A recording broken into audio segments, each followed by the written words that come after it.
EOD ครับที่เพิ่นได้มีการเข้าตรวจสอบและก็เก็บกู้วัตถุระเบิดเหตุข้างอาวุธระเบิดที่ตชด21จังหวัดสุรินทร์ครับ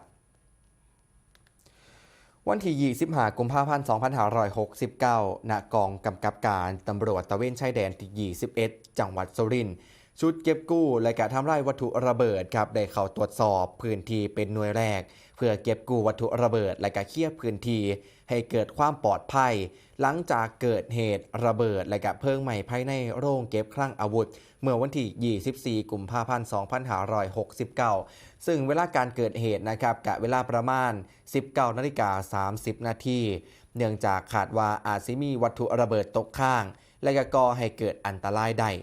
จากนั้นครับเจ้าหน้าที่ตำรวจพิสูจน์หลักฐานทหารและหน่วยงานด้านความมั่นคงก็ได้ร่วมกันเข้าตรวจสอบข้อเท็จจริงสาเหตุและประเมินความเสียหายบริเวณพื้นที่เพลิงไหม้ภายในโรงเก็บคลังอาวุธอย่างละเอียดตามแผนปฏิบัติการที่กำหนดไว้เพื่อให้เกิดความปลอดภัยและได้ข้อสรุปของเหตุการณ์อย่างชัดเจนต่อไป